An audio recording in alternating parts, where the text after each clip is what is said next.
Mr. Holmes, thank you so much for having me. Thank you for having me over at your place. I'm not going to give any location up, but I will just say it's stunning. It's beautiful. It's lovely. Thank you. Thank you so much, Lewis. Yeah, I'm glad to be a part of what you're doing. And I know that the big part of this podcast, specifically this one, was to catch up with you. I haven't seen you in like 5 or 6 years. It's been a while. But it's gone so fast though. It has. Yeah, everybody's busy. You're busy, and life's like a vapor. When they say it, they mean it. It truly goes by quick. Yeah. And what I was telling you earlier before we started the podcast that I had kind of like an epiphany when I was in college where I realized that other people that didn't think like me didn't have access to the types of people or the types of conversations that I've had during my life. And when I think back in my life and growing up having you around, I just want to thank you for being such a good role model for me, because when I think about like what it means to be a leader or what it means to be a man, I've always had people like you to have kind of like a character that I could cling on and that I can hold on and aim towards. So I just wanted to thank you for that. That's very flattering. Thank you for that. So you don't hear that often, so I appreciate it. Thank you. And I appreciate you. And I appreciate the time that we're going to have with this podcast. I kind of wanted to back up to kind of figure out, like, because I have this perception of you growing up, seeing you, and I feel like what's really nice about our relationship is I got to view you really objectively, right? So I got to see your behavior in real time, dealing with real world examples, because I know you've dabbled in politics, right? And sometimes you're only seeing when it comes to politicians, you see like their character or a version of them, right? Not the actual them. And I've just felt like, for looking at you objectively, I've seen a lot of consistency in your behavior and the way you act. So I just want to try to figure out, where did that come from? Where did that start? What was it like before I met you in like the mid 2000s? Oh, that's a good question. And, I also want to give you a compliment, Lou. You've been Lewis Lee Jr. I'm very, very impressed with your dad, but you were always that consistent character. You were that young man that men would like their children to aspire to be. You looked at people, you talked to them directly. You weren't full of a whole lot of mischief, but you were trying to do the right thing, and you could tell in everything you did that you were trying to do the right thing, and it was always impressive. So, thank you. I'm going to give you that as well, and that's honest.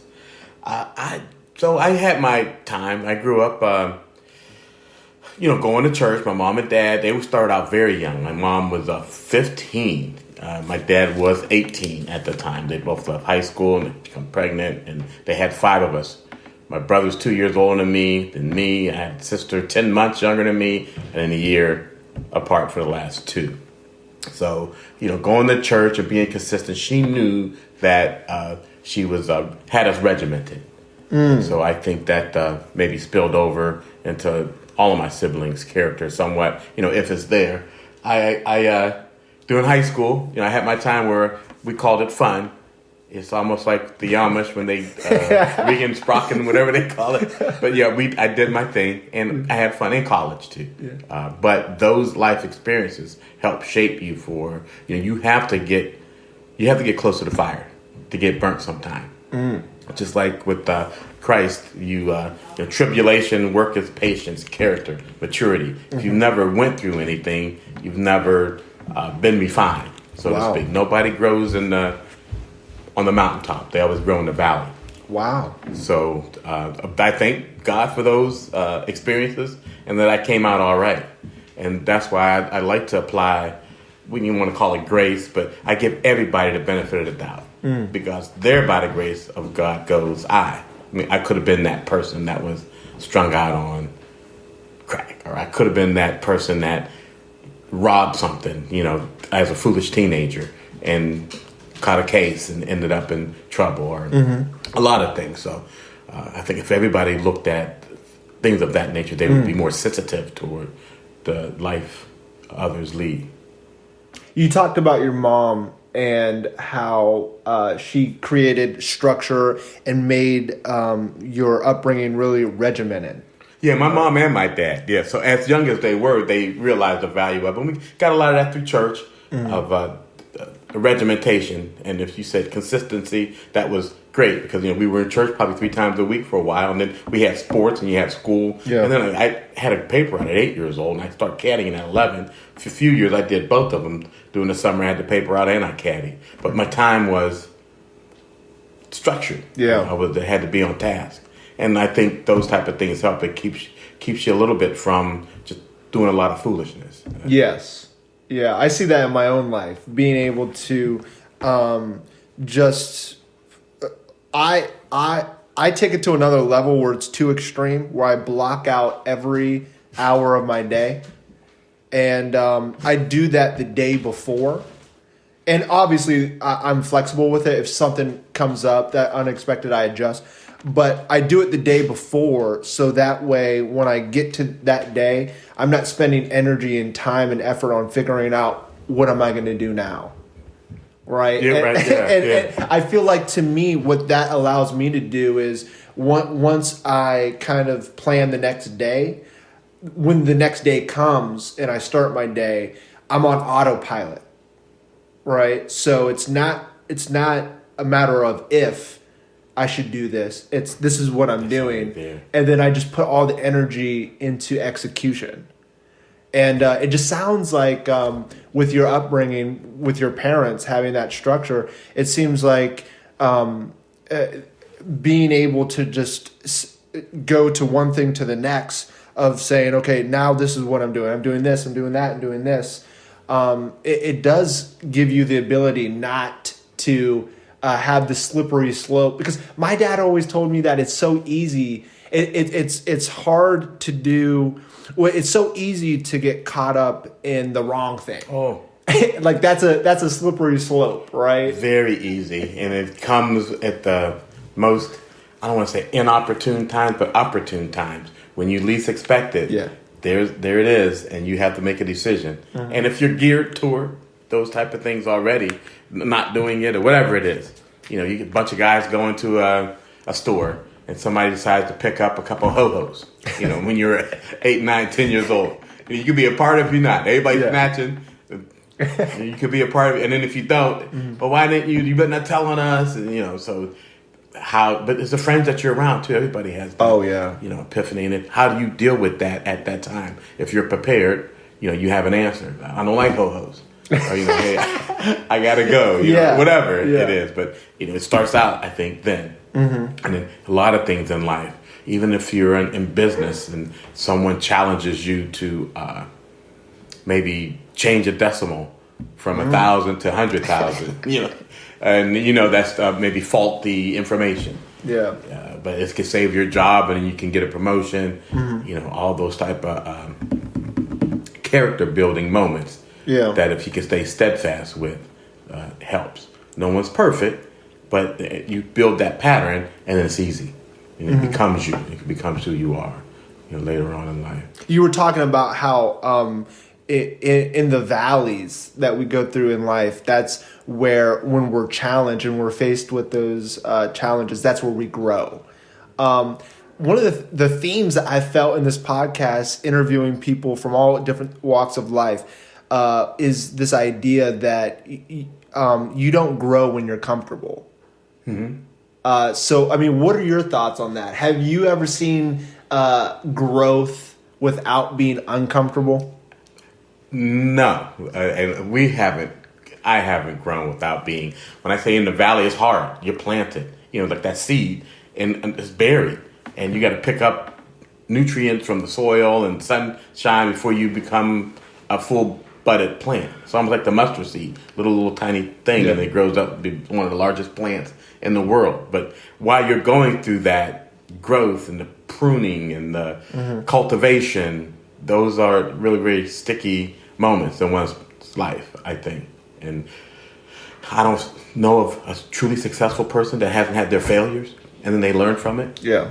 I don't know anyone that has a solid character that hasn't been challenged or has made some mistakes. Yeah. And then now they remain consistent. So it is uncomfortable moments in your life that that best show your character.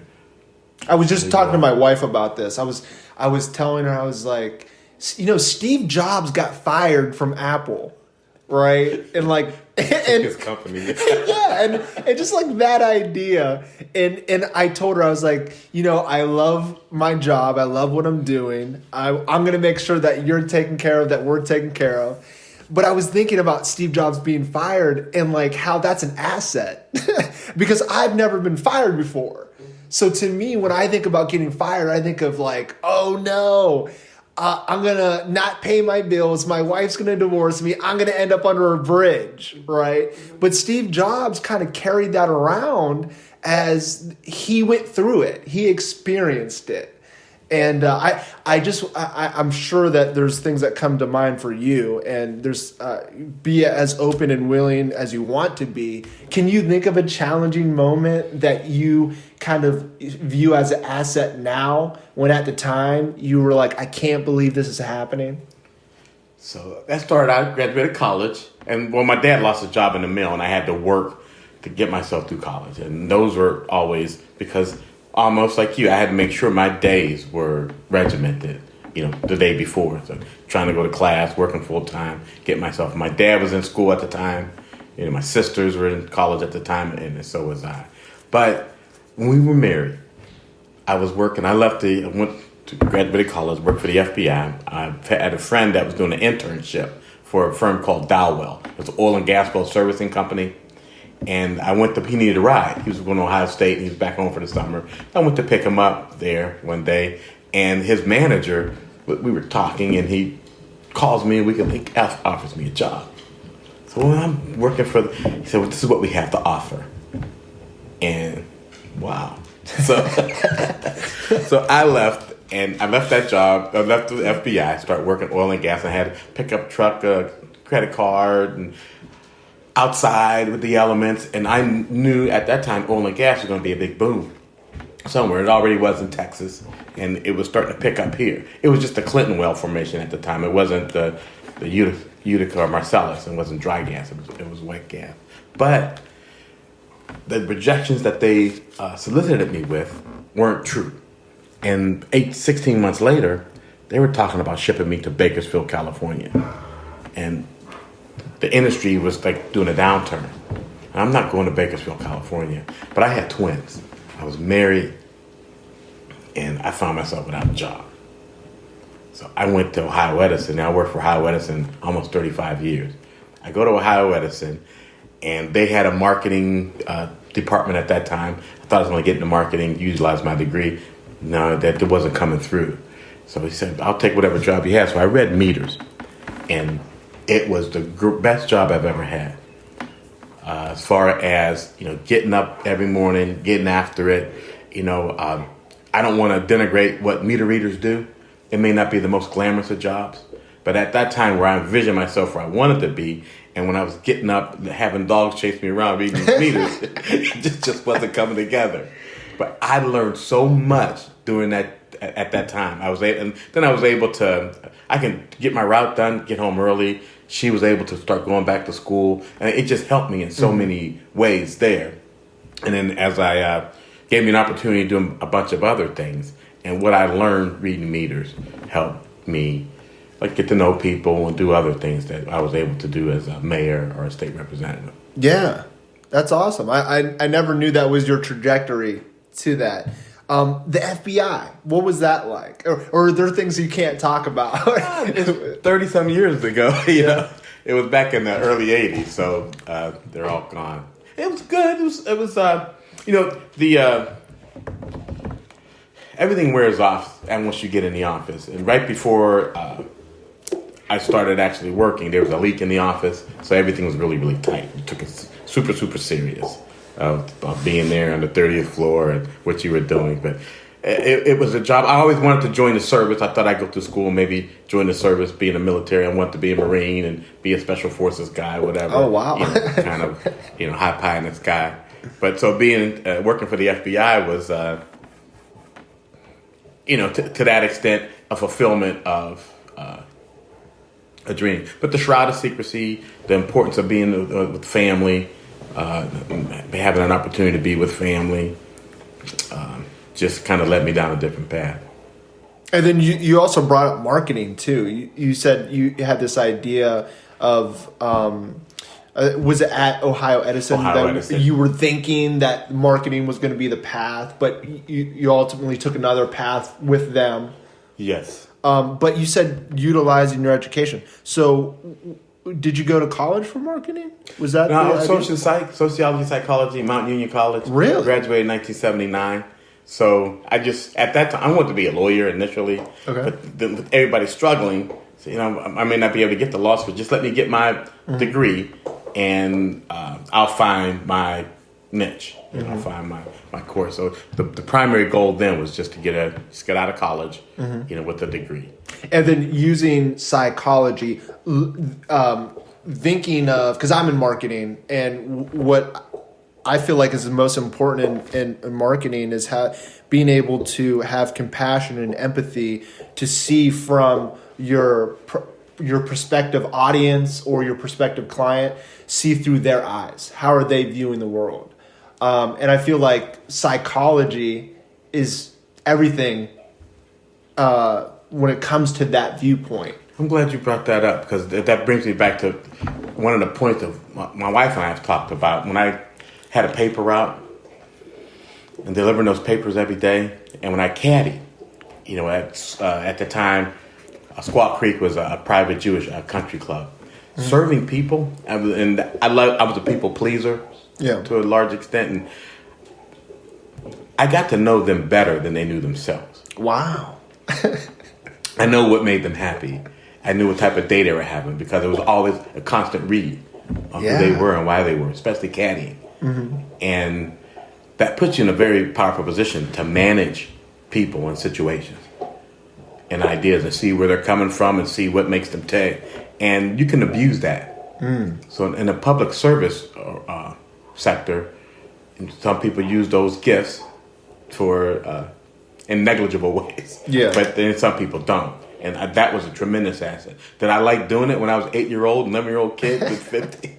Some days, and then I still wanted to play baseball and whatnot. But, you had 2 bags on your shoulders, and, you fixing divots, and hopefully you could read a green. But all that helped me tremendously later on in life. So when it comes to this idea of like people, and then also one of the things that I jotted down, we were talking about you wanted to be a lawyer, then you had ideas about being in the service and being in the Marines and getting after it. That term that you use, I've heard Navy SEALs use that term a lot. I use that term a lot. And it all started from it being of service. So like taking care of other people, right? So protecting other people or trying to make them have a better life. But at the same time, you're very ambitious, right? So what I'm interested in, how do you balance the ambition? Because sometimes ambition can be selfish, right? How do you balance that with service of others? So family first. So if my family is not successful and I don't have the proper role within the family, then that's an issue. So when I getting after it, meaning that doing everything I can to provide for my my church, my family, and the community, and then everything else springboards off of that. So it's probably derived from a scripture. Why build up treasures here on earth that moth and doth decay. Those spiritual type of attributes live on with you forever, and they're more spiritual, and then they can be manifested to other people. So you take a whole lot of time getting after that, building those type of spiritual connections up with yourself and then with others. So getting after it in that term. I've had some, we have friends that are doing extremely well financially, and that's good. I could use a few more dollars, but it all comes. Yeah. As you focus and prioritize on what's most important to you and your family. But I believe in family, community, country, those type of things, and everything else springboards off of that. When sometimes Christians will talk about walking by faith, and faith doesn't say you may not see what's at the end of the road. But step by step, you walk by faith because you know you've been called, or this is your passion, or this is your gift that's been given to you, and it all works out. Just if you read the faith chapter in the Bible, it talks about by faith, Abraham did these things. By faith, Job did these things. So if you implant some of that into your life, and not trying to be hyper spiritual in the same context, it became a part of who I am. I guess that's what we're talking about, I guess. Yeah, I mean, and you alluded to it earlier of having something as small as a mustard seed growing up and becoming huge, right? And to me, it makes me think of the verse of when Jesus was talking to his disciples about they were asking him why they weren't able to exorcise a very severe demon that was someone that they came across. And basically he told them that they didn't have enough faith, and that if you have the faith as small as a mustard seed, you'll be able to move a mountain, right? And then in parentheses, I didn't catch this until recently, in parentheses, it says you can only do this through through prayer and fasting. Yeah. Right. So there's a lot of things there, right? And I took a step back at it and I said, well, if we had someone go out and try to push a mountain, and we just kept yelling at them and saying, "You don't have enough faith," that would be ridiculous, right? Yeah. That idea would be ridiculous, and then it would also be ridiculous if we said, you can't move this mountain because you're not praying hard enough, or you're not eating enough, you're not fasting enough, right? So what I extrapolated out of it was, so what is prayer? Prayer is concentrated focus, right? And what is fasting? Discipline, right? So concentrated focus mixed with discipline can make you do things that are unbelievable. That's what I took from it. Yeah, that's great. I think that's keeping the scripture in context and not being so spiritually minded that it becomes almost absurd or ridiculous. Yeah. But knowing that how do you apply that to the natural man? How do you apply that to life and those type of things? And he's an individual. The scriptures can be individual, and that was well spoken to you as you extrapolated those verses to implant them in your life. And so that's good. And I may read it and take something slightly different from it, but I love your version of it. That's why we have preachers and teachers, because they could bring about a number of things kept in context that apply. Every time I look at a Bible, different verses, depending on my station in life, different things come out at me. So I like that, and I think a lot of young people would appreciate that focus. How much? One of the words that you said was context. How much have you realized the importance of context is when not only dealing with studying scripture, but just dealing with people? Yeah. So listening to people, you want to take what they say in context to how they mean it. And you may not always be able to do that, but you try. You want to be sensitive. And same token, true to yourself, you want to keep your comments in context. With the polarization of America through politics now. Yeah. Everybody takes a lot of things out of context and how they really mean it. And then you can use context to, I call, fool people. People that, they say game recognizes game. So persons that are very skilled at conversations and taking them out of context. No, that's not how I meant it. I really meant it like this, and they meant it like that. And they know what's really happening, but they can spin.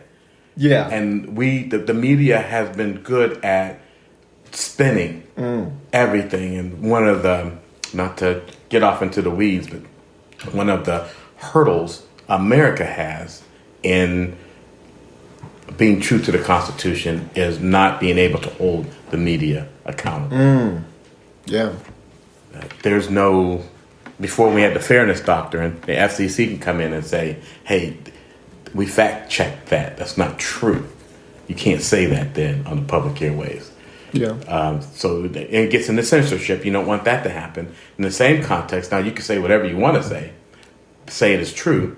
And if you have enough listeners, then it becomes fact. Yeah. And facts aren't relative. Truth isn't relative. Wow. There's truth and there's a lie. Now, what was it like for your political career? Where did it start? What was it like then, and how has it changed since? So, me and my wife, we were involved with our kids' lives. So we took on, we were booster club presidents for basketball, track, cross country, and start to know the community a little bit. And when an old mayor, one of the older mayors at the time, would walk by my house and say, hey, I'd like to appoint you to the Board of Zoning Appeals. And I'm not interested, really. Thank you. Appreciate it. And he kept doing it. So, my wife, again, we're talking one night. He said, I've told my kids, you get the community that you're willing to be involved in. And so if you're not happy with it, are you involved? Are you encouraging other people to be involved? But I wasn't doing it. I was happy with coaching them or being part of their civic organizations, but I wasn't living what I was doing. So next time he came by, I said, sure, okay. I got on the Board of Zoning Appeals. One thing led to another. Ended up running for council, became president of council, and then I ended up being a mayor. So some people, they made more out of it maybe than what they should have, because the African American population there was like 1%. So, what's up with this and what's going on at McDonald's? But, keeping things in context, you're there to serve. And the theme there was that people really don't care who you are as long as they're getting service. And that was my theme. And when people would bring it up, I said, hey, you can't play too much into that. It happened, 50, 60, all that's going on. But the step moving forward, these are the things we need to be concentrating on.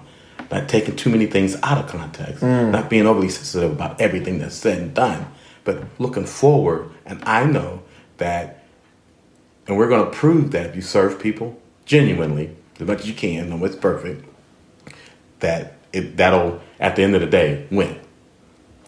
And that, we did some things there as mayor, and it was fun. But then when we took a run for state representative in the 63rd district in Ohio, I was running in 2016 when President Trump was running. And my district was one of the largest concentrations of Democrats in the country because it was a very, very safe Democratic seat. They voted President Trump. And he beat Hillary Clinton in my district by 18 percentage points. I won against my Republican challenger by 20 percentage points in a Trump year. So how do you, your data analytics, how would you extrapolate information from that? So, and then we still said service. All politics are local, service is local, and the higher you sometimes get in politics, we were talking about that before the podcast. People don't get to know their politicians; they know an image of them, or just what the media portrays, or they really can't get to know. And so I was fortunate to the extent that we did a good job campaigning, and they knew some of the things we did in Girard and Niles or McDonald, but that helped. Moving forward. So service at the end of the day, Jesus comes upon the earth to serve. And if that's the central part of everybody's life, of your life, that you're serving your family, serving your community, serving your country, I think it all wins in the end. That should be, first and foremost. So it makes me think of marketing. So in marketing sometimes has a bad rap of being manipulative or trying to extract dollars from people. I don't like to look at it that way. As a marketer, obviously I'm biased, but I don't think that's very good long term because people are smart and they're going to realize if you kind of deceived them or tricked them or manipulated them into something that doesn't ultimately benefit them or benefit their company or, in your sense, their community, right? So to me, when I think about marketing, and I don't like to use the term like sell or,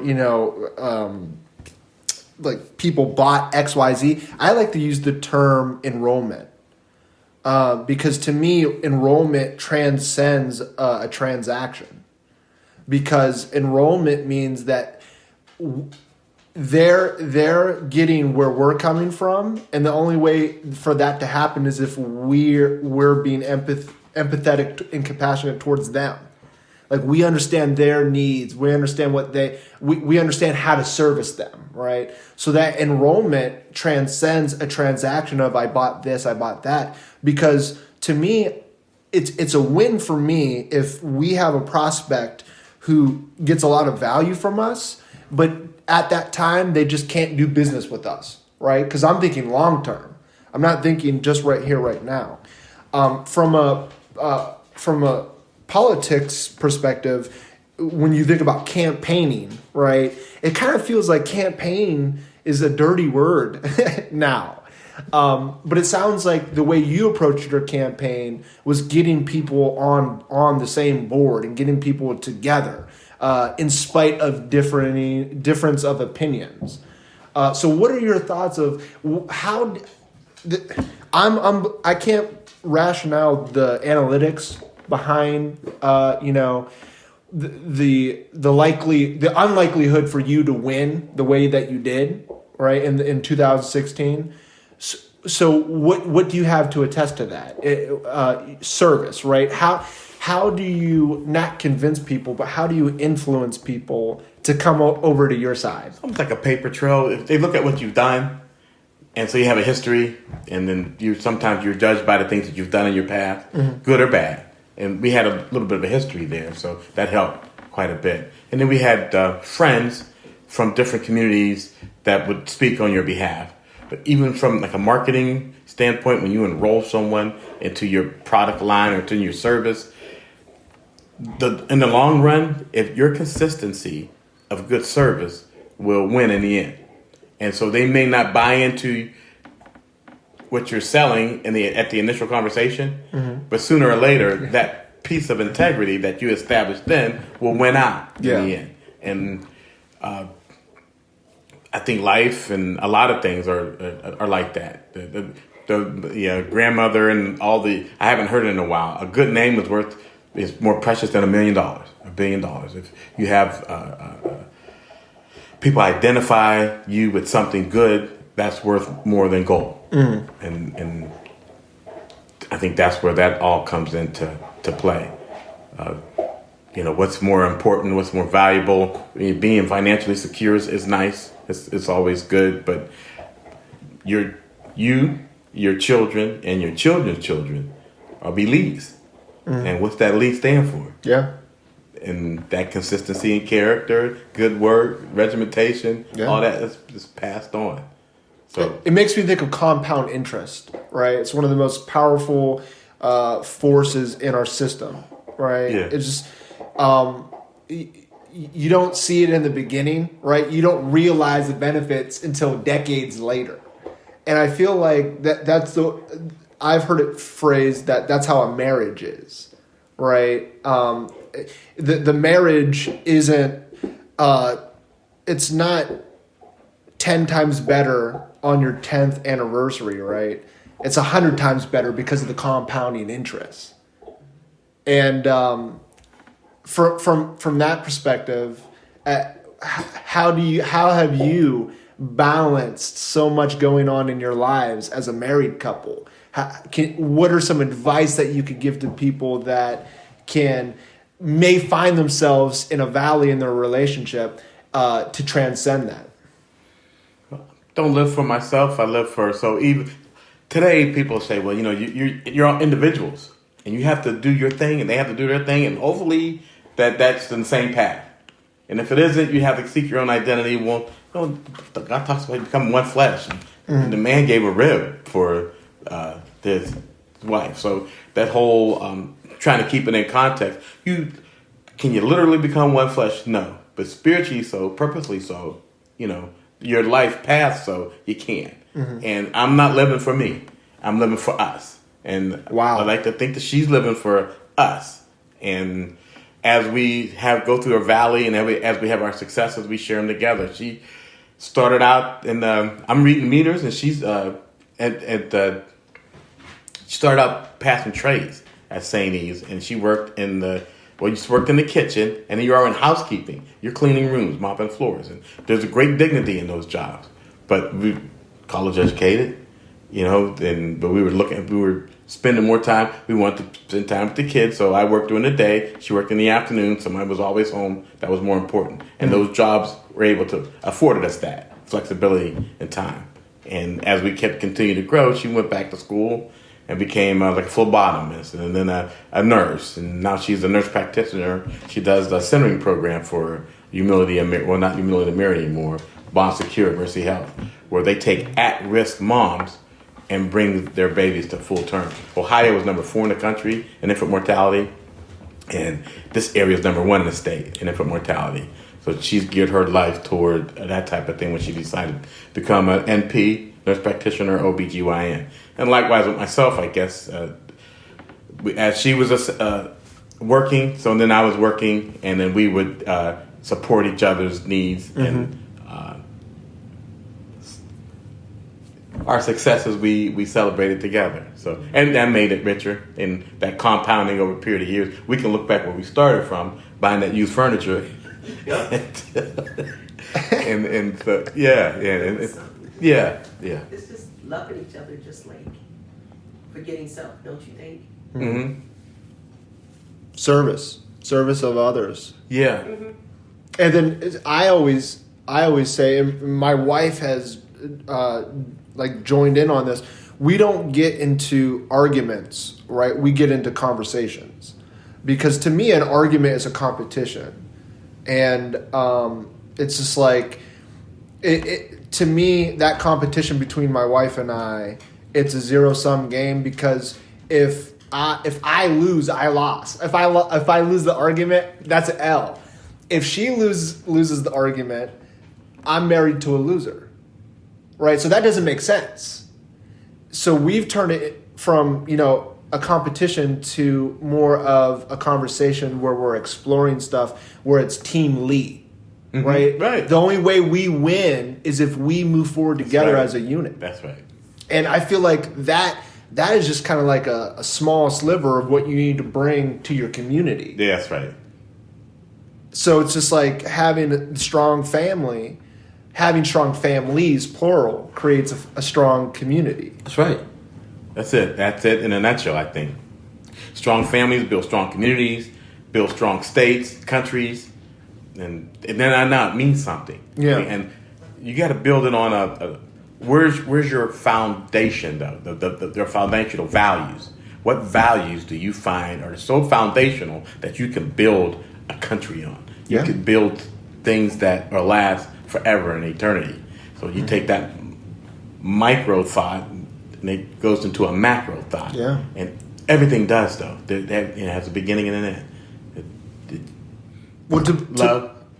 Go ahead. Sorry. Love is the primary goal. Not romantic French.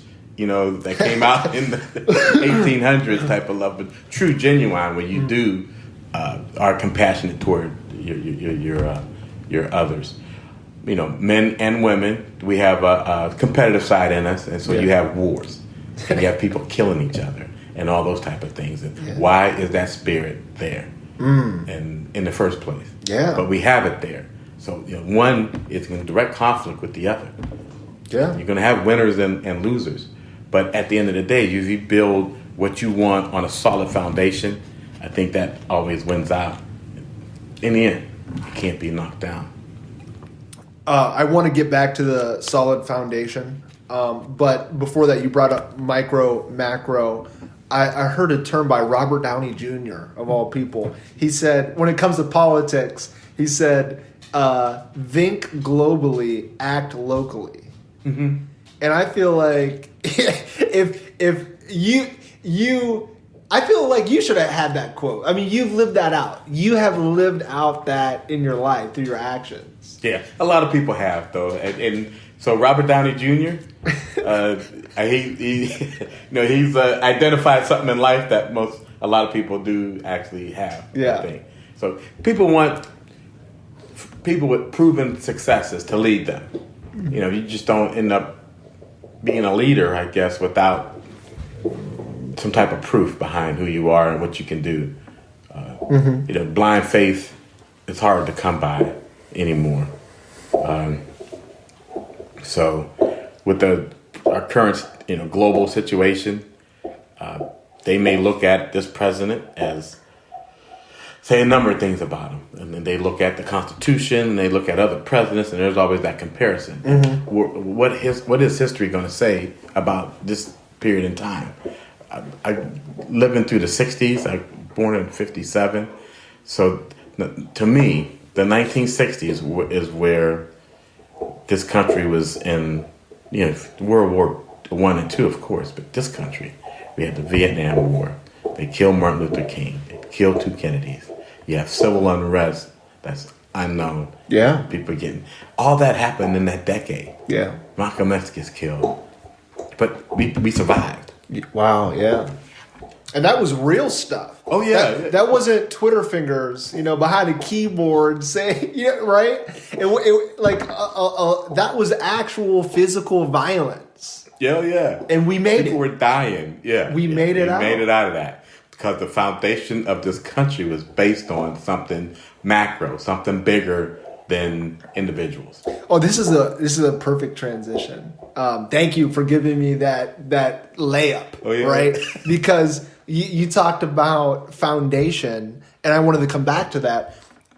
I feel like a foundation that you're alluding to is something that is universal and timeless, right? So when you look at our country, one of the great assets of our country is our diversity, right? And different people from all different walks of life and different parts of the planet have come here to coexist. But yet there's something that's still keeping us going that's universal, right? So that's the universal part. And then you alluded to the timeless part of being able to look at, the 1960s, or we can go back to the 1860s, right? We made it through that too.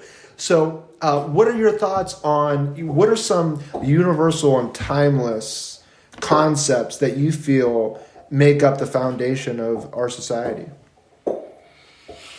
So we wanted to live free. This country was founded on the principles because the king and the queen wanted us to, we had to practice their religion. So religious freedom and away from persecution. So the Pilgrims, looking back at the story, there was a number of different attempts before they actually were successful coming here. Yeah. And there was a lot of valleys in that where we killed off the Indians by accident because of disease and plague, and they didn't want us here. But this country was founded on the fact that you could live free. And I don't know if the term democracy was so much at that time, but they have a free democracy. So if you wanted to do certain things and have certain liberties, you were in a country where you could do that. Then we helped each other. We loved each other for all the negative things that happened during our ascent. The sense of community was still there to where people were in need. You collectively came together and built things up. Now, though, my fear there is that if you still have that sense of country and community, you need to stay together. Now, though, that it's not, I want you to live free. I want you to live like I think you should live. And they want to force that dynamic on you. I believe in the Constitution and I believe in the freedom of this country, but the way you're looking at it is detrimental to the Constitution. So I don't want you to do those type of things. And it's almost like a free press. I don't agree with what you said, so I'm gonna shut you down. And I still think that we could, if the way I live is in conflict with your theology, In America, you have a right to go to hell. Yeah. But we don't think like that. We don't live like that. I either got to save you or, it's funny how you got your Bible in one hand, I'm going to save you. I got my gun in the other hand. If you step out of line, I'm going to shoot you. So I've always, So freedom, this ability to, the pursuit of happiness. Mm-hmm. Is that the foundation? As long as that doesn't encroach on someone else's ability to do the same. Yeah, right. If your liberties encroach on my liberties or my safety, then we got a problem. Mm-hmm. But we can figure that out, though. Yeah. And we can figure that out through free speech, right? Which is so... And accountability, though. So free speech is one thing, but so the Russians trolled America and with all kind of misinformation to separate and divide because there was no filters. And it's extremely important that if we're going to deal with truths, and however you want to interpret that truth, it's on you. But it still has to be a truth. It has to be a fact. I just got hit with a bag of bricks, I feel like. I'm just... because, free speech mixed with accountability, right? I feel like this is what Jesus was pressing on the Pharisees and the Sadducees, right? Because he was calling them out, saying, you say this, you say that, but this is not how you act. Right. Right? So it's like what is most accurate of what you believe is how you act. Mm-hmm. Right? So if you say one thing and you do another thing, well, what you did is actually what you thought. Right? Because it wouldn't have been the case. There's some people who say, so as a man thinks, so is he, because you act on your thoughts. But I've always told my children, and I don't go by what people say, I go by what they do. And what you do will show who you are and who they are in the end. Always. Now, people make mistakes. I wanted to do it this way and I ended up doing it that way. Well, as long as if your motive was pure and the principle was good, But in the same token, I can't say if I'm stealing, I'm a thief. I'm not a thief. No, you stole. Yeah. So you got to be accountable. It's like not only do you got to say the good things, you actually have to act that way. Mm-hmm. You have to be that. Yeah. You have to be that, and that is what is gonna save us. Yeah, and so the rise of President Trump. My humble opinion, please, is people were so tired of servants saying one thing and doing something else that they got a man. They don't care what he says or does. That's who he is. Yeah, and they can grab onto that. Yeah, So he says I can shoot somebody in the middle of the street at high noon. Ain't nothing gonna happen because that was refreshing to people. Yeah, certain people and then make America great again and the immigration and all those type of things. And you can vet all those issues a number of different ways. Yeah.